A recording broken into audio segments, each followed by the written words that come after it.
Hello everybody, this is Toys R Us, and for this special figure showcase and additional part of a review, we're going to be looking at the Age of the Primes Star Optimus Prime figure, which of course is this giant one on the left. Now again, what I'm lucky enough to have the original on the right hand side, Star Convoy. I'm probably going to be referring to them all as Star Convoy. So the purpose of this particular review is to go through some of the things that people have asked to see. For example, just how close and how much you can mimic the original G1 figure, right down to the fact that we've got Rodimus in the chest piece and indeed the trailer inside the leg. I've got that the same on here.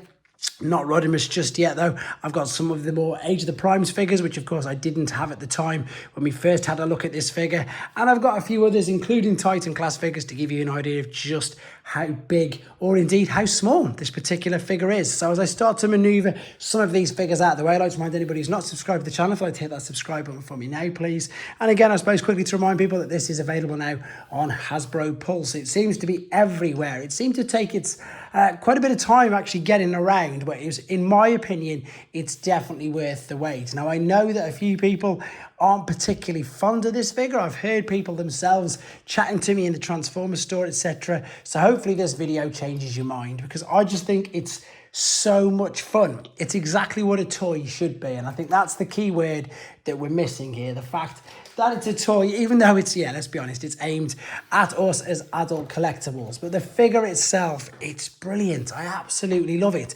And the thing is, I really love the original as well. So what they've gone with the deco though, see how they've got the silver shins, they've gone with the reissue. So the original 1991 figure came with all the white parts and the white hands, whereas the reissue of the particular figure that came out, I think it was about 2005, had the silver bit. So they've gone with a bit of a similar deco to that. Now, the biggest difference straight off is, of course, the articulation.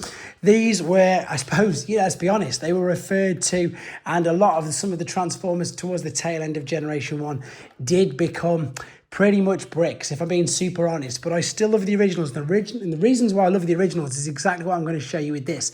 They are play sets. They are fun things to do. Now, the articulation with the original is just a very simple. If we move the arms up the shoulders, you had a waist rotation, you had shoulder movement. You could move it to the side, but that was only for transformation, and you were basically making it look like his arm was floating. There was bicep flexion, and that's pretty much it. The whole of this base unit here, which you can see, is exactly that. It is one giant solid unit. But again, it was fun. We've got this particular part here where you could store the trailer inside the leg like so. Bring that out, and I've actually put Hot Rodimus inside the chest cavity already, which you can see there. And again, I think the main difference with the original on this is he can stay in and you can close it up fully. I think we're slightly restricted with closing this particular one up. So the homages, if you've never seen this figure, this is the original Star Convoy.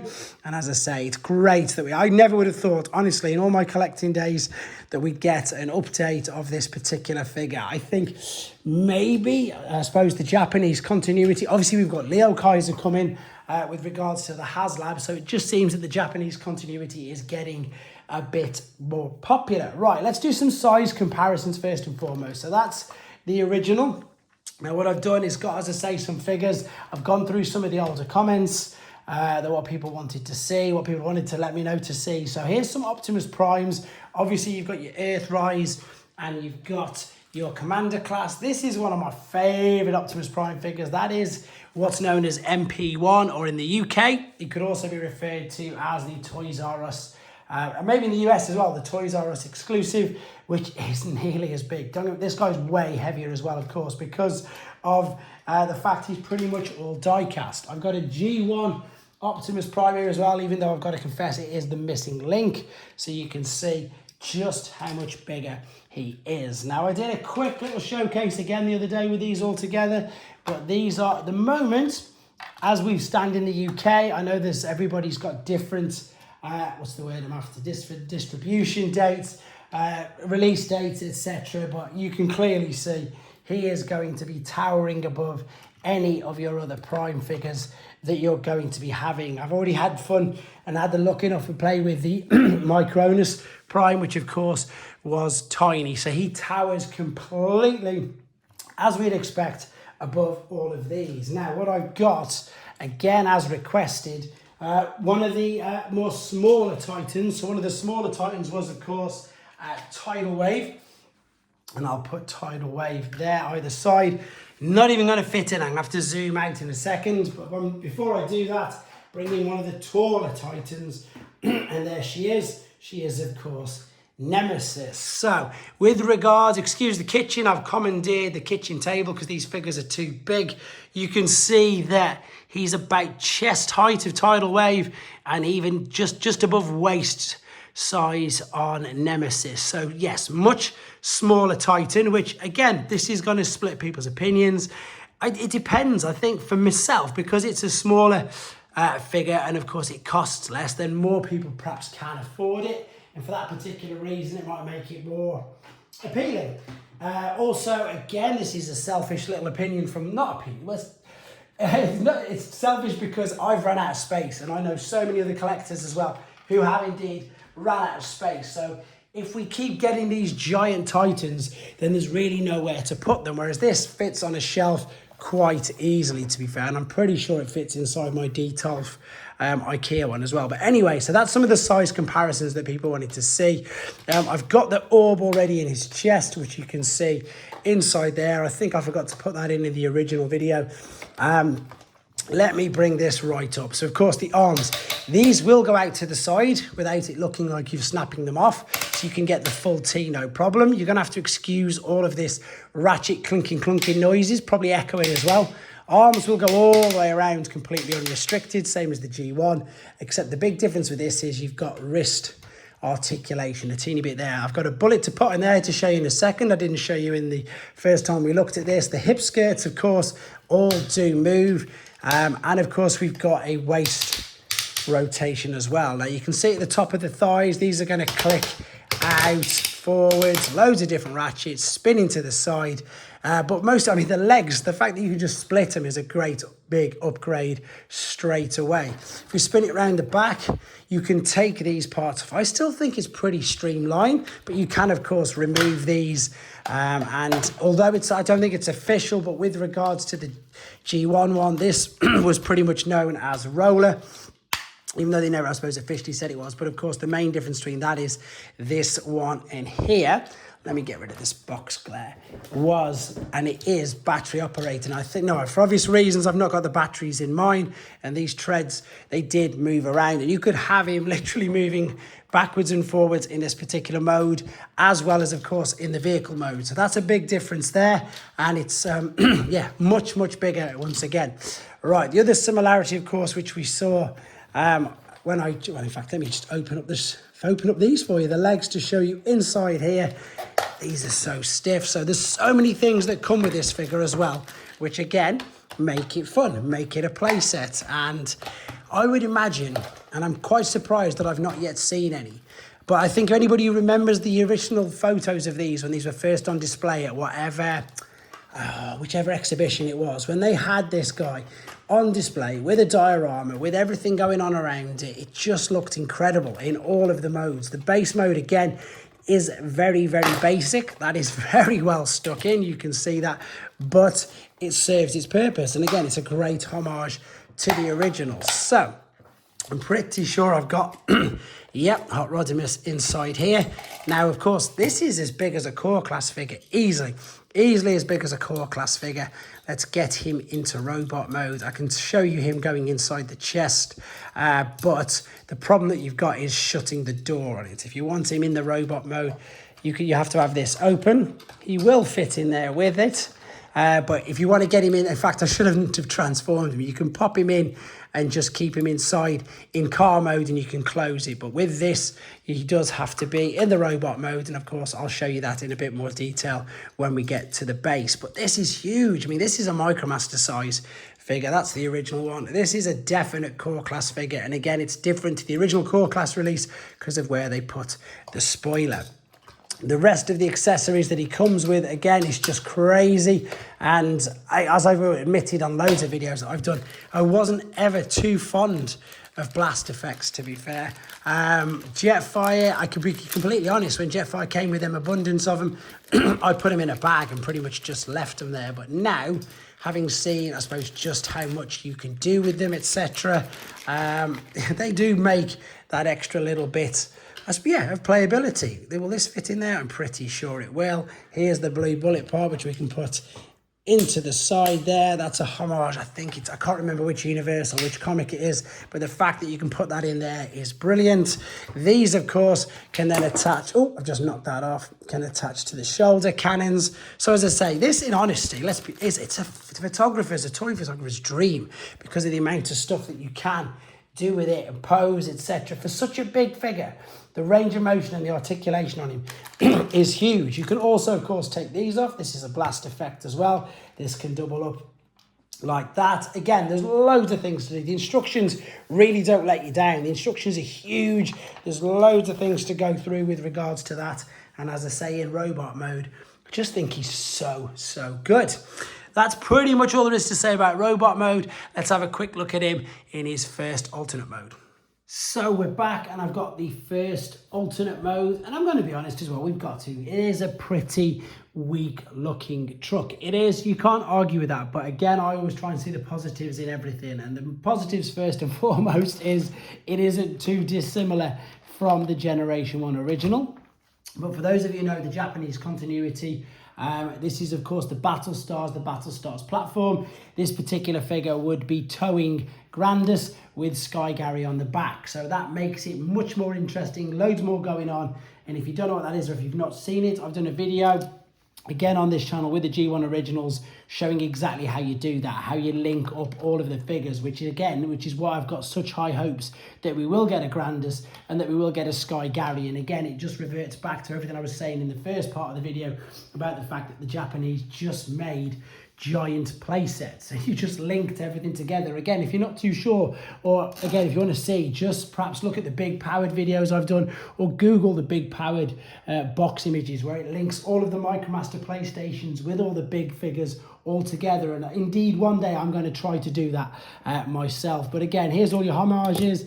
There are, you can see just about, if I put them on the roof, you can see that again, everything's just bigger, which usually isn't that way. Normally it's, everything's getting downsized, but in this particular instance, everything has been upscaled with regards to this. Now, again, I've got so many different accessories and stuff here.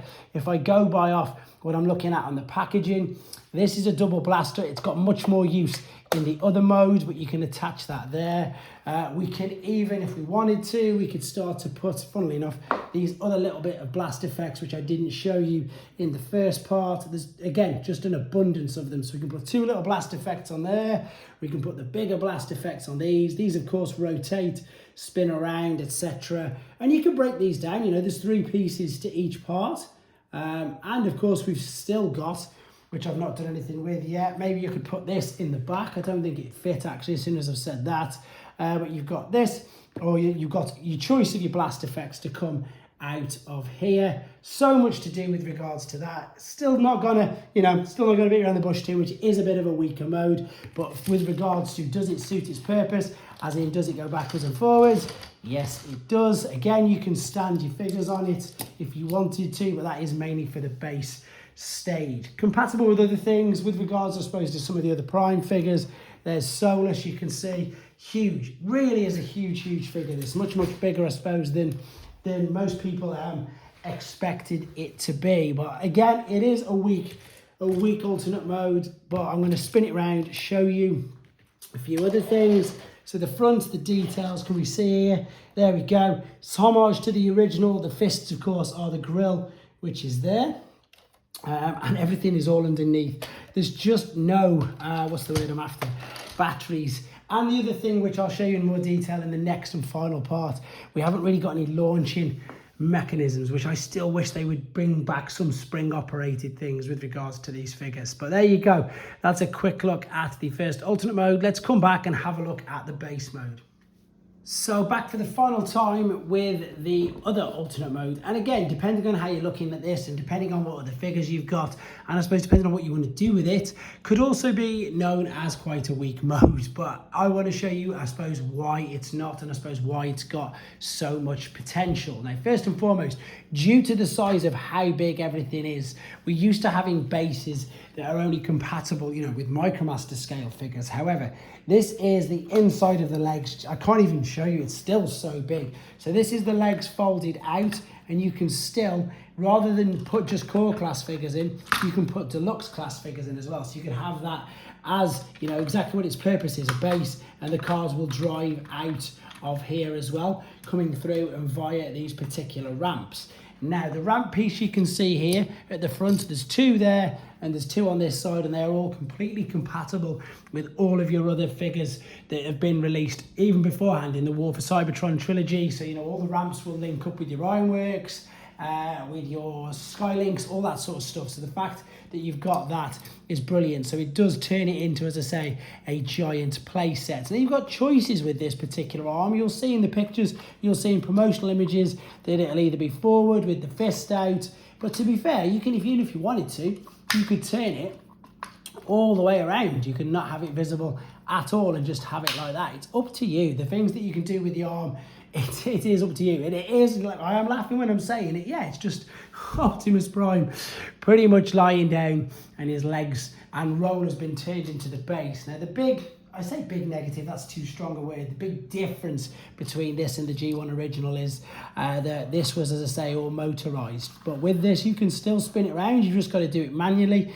And there was also a little thing where you could just give this a nudge and it would drop the figure down, or a Micromaster rather, and it'd run down there and it'd carry on and it'd roll down. Now, for obvious reasons, we can't do that because it hasn't got the electrics on here. And as you've already seen, I've not got the batteries in my vintage one. However, again, there's a full detailed video of me working all of the main electronics from the original figure on this channel as well. So if you got this particular figure, if you linked it up with everything else, there's a load of different things you can do. You don't have to have, as I say, the gun there. You don't have to have the arms out. On the pictures on the back, it does go with that particular hand and that gun facing forward. And funnily enough, it does have the hand facing forward on there. But for me, it's just about the fact that, as I've said before numerous times, it is a play set and you can put things with it. These, of course, will link with it. And again, I just want to show you this quickly. I wish, and I don't see why we perhaps couldn't have had this. This is on the original video as well. But there's a little spring mechanism in here. Now, I get it for firing missiles and stuff. I really get it. But for firing things like, you know, like vehicles, I would have loved to just have one of them in here. You can do the same thing though. You can open it out. You can put hot rod inside. And again, keep a note of all of these here, because these do all connect to the play set and to each other. So if we are going to get more of these, with the G1 figures, these all connected, and you made a great big line of them for Sky Gary. So here's hoping that we will be getting some along the lines of that as well. But to be honest, guys, it is all really about the robot mode. I hope I've got some of the comparisons in that you wanted to see.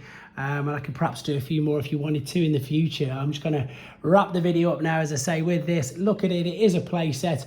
Look at it as it is as well, a bit daft, as I say. It's Optimus lying down with his legs one side and roller the other. But you could still do things, as I say, like you can put a hot rod on here to mount the blaster if you wanted to. It does spin around by itself, and once again, you've got a whole abundance and host of accessories and blast effects if you wanted to do anything with these and display again exactly however you wanted to. The other negative thing, and it is a slight negative, is just how big it is. So as I say, I've had to commandeer the kitchen table to be able to do this. So is that too heavy for it? I think it might be. Yeah, just about. So you can't really do that in this particular mode. It's just slightly too heavy. I'm going to try that again because I want it to work. Yes, no, it will do. It'll hold it. That's all that really matters. So it will hold it. And as I say, you've got so many different accessories, so much playability, loads of things. You guys let me know what you think in the comments, though, as I say, because I know you didn't. Yeah, I know a few people have been overly harsh, what I think. Anyway, you guys let me know, though. Thanks for watching. Take care.